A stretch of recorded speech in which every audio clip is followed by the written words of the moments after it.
और वही मीडिया 24 घंटे आपको नरेंद्र मोदी का चेहरा दिखाता रहता है, उनकी मन की बात सुनाता जाता है। हम नरेंद्र मोदी की मन की बात नहीं सुनना चाहते, हम आपकी मन की बात, आपकी दिल की बात सुनकर आपके लिए काम करना चाहते हैं। बहुजन नायकों के इतिहास को समेटे 2025 का बहुजन कैलेंडर आ गया है। आज ही बुक करिए अपना बहुजन कैलेंडर। काजी निजामुद्दीन जी, राजा बरार जी, इंद्रजीत जी, हमारे कैंडिडेट देवेंद्र यादव जी, स्टेज पे कांग्रेस पार्टी के सीनियर नेता, हमारे प्यारे कार्यकर्ता, भाइयों और बहनों, प्रेस के हमारे मित्रों, आप सबका यहां बहुत बहुत स्वागत, नमस्कार। कैसे हैं आप? सुनाई नहीं दिया, कैसे हैं आप? अब मैंने कह दिया कि प्रेस के हमारे मित्र हैं, बट ये हमारे मित्र नहीं है, ये अदानी जी, अंबानी जी का काम करते हैं, मोदी जी का चेहरा दिखाते हैं, नफरत फैलाने का काम करते हैं। करते नहीं करते हैं? लड़ाई विचारधारा की है। एक तरफ बीजेपी, आरएसएस, दूसरी तरफ कांग्रेस पार्टी। वो नफरत फैलाते हैं, हिंसा करवाते हैं, लोगों को डराते हैं, और हमने साफ कहा है, जहां भी ये नफरत फैलाएंगे, जहां भी ये हिंसा फैलाएंगे, हम वहां मोहब्बत की दुकान खोलेंगे।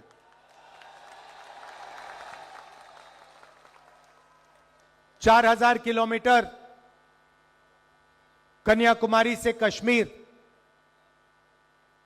लाखों लोग चले, 5 महीनों के लिए चले, और हमने हर रोज, हर भाषण में सिर्फ यह बात बोली कि यह देश सबका है, हर धर्म का है, हर जात का है, सब भाषाओं का है, और इस देश में सिर्फ मोहब्बत से काम किया जाना चाहिए, नफरत को मिटाना चाहिए।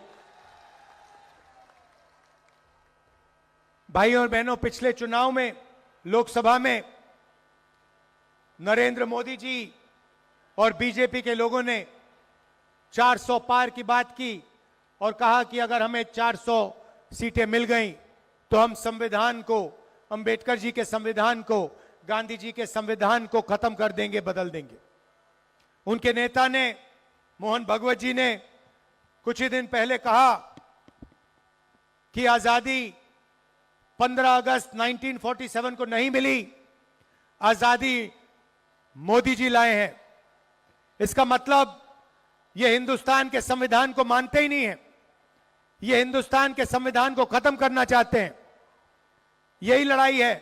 कांग्रेस पार्टी ने देश की जनता के साथ मिलकर आपको ये संविधान दिया। इसमें साफ लिखा है, हिंदुस्तान के सब लोग एक समान हैं, मोहब्बत का देश है, भाईचारे का देश है, और सब लोगों को इस देश में जगह मिलनी चाहिए, सब लोगों को प्यार से रहना चाहिए, नफरत नहीं होनी चाहिए।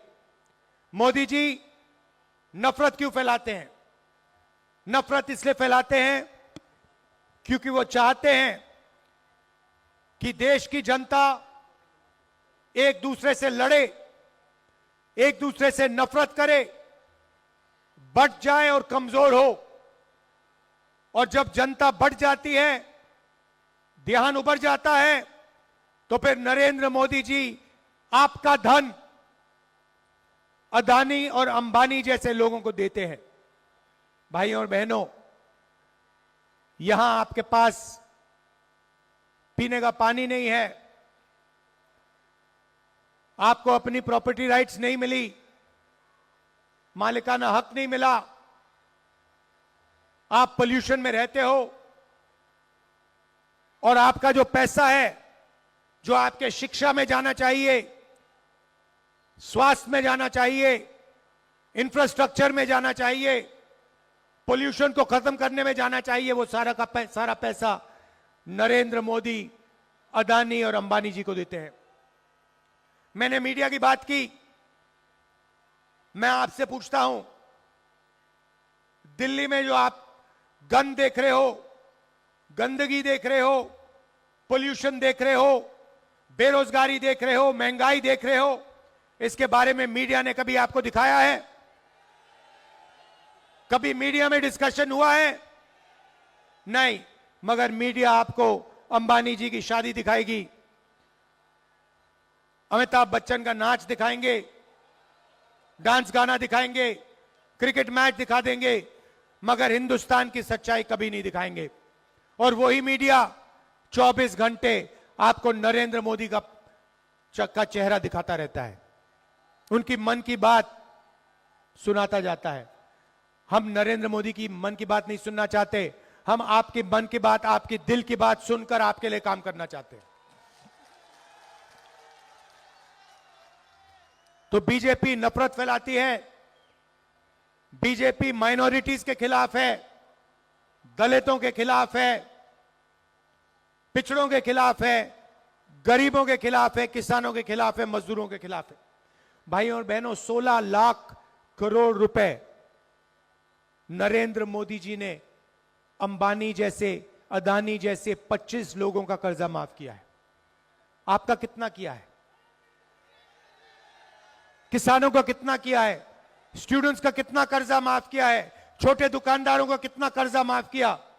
आपके लिए नोटबंदी, आपके लिए गलत जीएसटी, आपके लिए महंगाई, आपके लिए बेरोजगारी और अरबपतियों के लिए आपका सारा का सारा धन। भाइयों और बहनों, जितना पैसा आप जीएसटी में देते हो, जब आप शर्ट खरीदते हो, जूते खरीदते हो, जितना पैसा आप जीएसटी में देते हो, उतना ही पैसा अदानी और अंबानी देते हैं। उनका टैक्स खत्म होता जाता है, कम किया जाता है, आपका टैक्स बढ़ता जाता है, आपका पैसा उनके जेब में जाता है। बीच में एक नए व्यक्ति आए, केजरीवाल जी, कुछ साल पहले आए थे, मुझे याद है, बिजली के खंभे के ऊपर चढ़ गए थे, याद है आपको? छोटी सी गाड़ी में घूमते थे शॉल लिए। आजकल वही केजरीवाल जी शीश महल में रहते हैं, ऑटोमेटिक दरवाजे हैं, बटन से चलते हैं।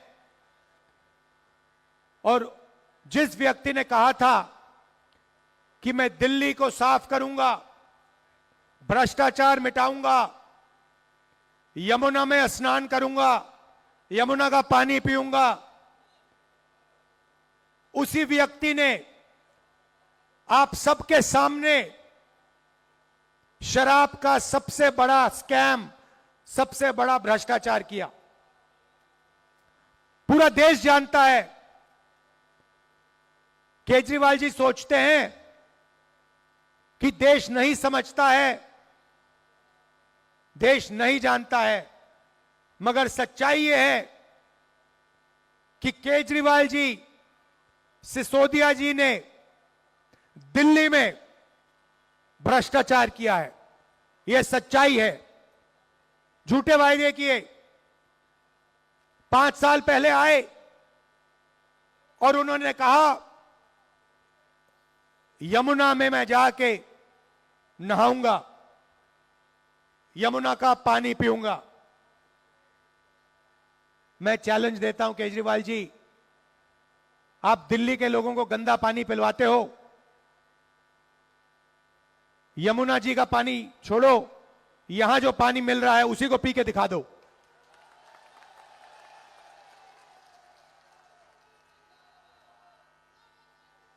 और सबसे जरूरी बात देखिए, बीजेपी हिंसा, नफरत फैलाती है। यहां पे आप याद रखिए, जब यहां पे दंगे हुए, जब यहां लोगों को मारा गया, दिल्ली में लोगों को मारा गया, याद रखिए केजरीवाल जी और उनके पार्टी के लोग, कॉन्स्टिट्यूशन की लड़ाई है, संविधान की लड़ाई है। और देश में दो विचारधाराएं हैं, एक आरएसएस की विचारधारा और दूसरी कांग्रेस पार्टी की विचारधारा। एक विचारधारा जो संविधान को खत्म करना चाहती है, जनता को बांटने का काम करती है, नफरत फैलाने का काम करती है, और दूसरी विचारधारा जो इसकी रक्षा करती है, नफरत को मिटाती है। हमारे जो सबसे बड़े नेता थे महात्मा गांधी जी, आज उनकी हत्या की गई थी। हत्या क्यों की गई? क्योंकि वो नफरत के खिलाफ खड़े थे, भाईचारे के लिए लड़ रहे थे, हिंदू मुसलमान सिख ईसाई को जोड़ने का काम कर रहे थे, दलितों की रक्षा कर रहे थे। इसीलिए उनकी छाती में 3 गोली मारी गई। और किसने मारी? वही लोग जिनकी विचारधारा आज हिंदुस्तान को चला रही है। तो यह पुरानी लड़ाई है, और यह लड़ाई दो विचारधाराओं, दो सोच के बीच में है। एक तरफ कांग्रेस है, दूसरी तरफ आरएसएस है। आप जानते हो, देश के सब लोग जानते हैं कि राहुल गांधी और कांग्रेस पार्टी बीजेपी के साथ कभी भी कॉम्प्रोमाइज नहीं करेगी, नहीं कर सकती।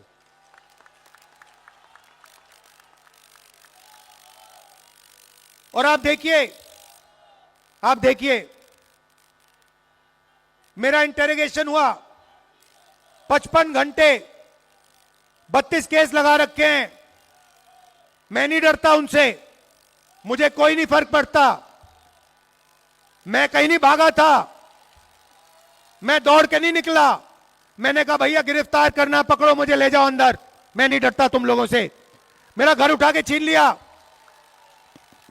मेरा घर उठा के छीन लिया। सरकारी घर जो था, मेरा घर छीन लिया। मैंने उनको चाबी दी और मैंने उन्हें कहा मुझे तुम्हारा घर नहीं चाहिए, ले उठा के ले, मुझे नहीं चाहिए। उसके बाद यह सच्चाई है, हम कॉम्प्रोमाइज नहीं कर सकते। मैं आपको बता रहा हूं, हम मर जाएंगे मगर कॉम्प्रोमाइज नहीं कर सकते हम इन लोगों से। क्योंकि हमारा जो हिंदुस्तान है वो नफरत का हिंदुस्तान हो ही नहीं सकता। हमारा हिंदुस्तान मोहब्बत का हिंदुस्तान है, संविधान का हिंदुस्तान है, भाईचारे का हिंदुस्तान है। वैसा ही हिंदुस्तान हमें चाहिए, वैसे हिंदुस्तान के लिए हम लड़ते हैं, वैसे हिंदुस्तान के लिए हम मरने को तैयार हैं। और हम आपसे यहां झूठे वायदे करने नहीं आए हैं। वो केजरीवाल जी 5 साल पहले यमुना जी का पानी पीने की बात कर रहे थे। आज किसी ने मुझे बताया कि प्रेस कॉन्फ्रेंस कर रहे हैं यमुना के पानी की बोतलों के साथ। खोखलापन है, एक के बाद एक झूठ बोलते हैं। जैसे मोदी जी झूठ बोलते हैं वैसे केजरीवाल जी झूठ बोलते हैं, कोई फर्क नहीं है। शायद एक ही बात है, शायद केजरीवाल जी मोदी जी से भी ज्यादा चालाक है।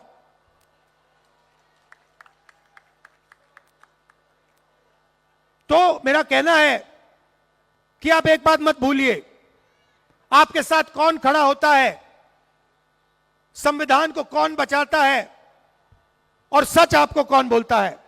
मेरे आप भाषण देख लीजिए, पिछले 20 साल के भाषण देख लीजिए। मनरेगा का वायदा किया, मनरेगा दिलवाया। भोजन का अधिकार वायदा किया, दिलवाया। कर्जा माफी वायदा किया, दिलवाई। कर्नाटक में मुफ्त में महिलाओं को बस में जाने का वायदा किया, करा। कर्नाटक तेलंगाना में हमने कहा कि महिलाओं के बैंक अकाउंट में हम सीधा पैसा डालेंगे, हमने डाला। छत्तीसगढ़ में कहा किसानों को हम सही दाम धान के लिए दिलवाएंगे, दिलवाया। हम झूठे वायदे नहीं करना चाहते, हम नहीं कर सकते हैं, क्योंकि हमारा आपके साथ दूसरे तरीके का रिश्ता है, मोहब्बत का रिश्ता है, इज्जत का रिश्ता है। यह मैं आपसे कहना चाहता था। यहां देवेंद्र जी को आप चुनाव जिताइए, भारी बहुमत से जिताइए। और याद रखिए शीला जी ने जो काम किया था, कांग्रेस पार्टी ने जो काम किया, इंदिरा गांधी जी ने जो काम किया, ये जो आपको कॉलोनी दिलवाई, ये केजरीवाल जी ने, बीजेपी ने नहीं दिलवाई, ये कांग्रेस पार्टी ने दिलवाई थी। क्योंकि हम गरीबों की रक्षा करते हैं, हम गरीबों के लिए काम करते हैं, दलितों के लिए, पिछड़ों के लिए, माइनॉरिटीज के लिए, आदिवासियों के लिए, किसानों के लिए, मजदूरों के लिए हम काम करते हैं। अरबपतियों के लिए हम नहीं काम करते। दिल से आपका धन्यवाद करता हूं। आप आए, आपने इतने प्यार से मेरी बात सुनी। देवेंद्र जी को जिताइए, कांग्रेस पार्टी को जिताइए और फिर से दिल्ली में प्रगति लाइए। धन्यवाद, नमस्कार, जय हिंद।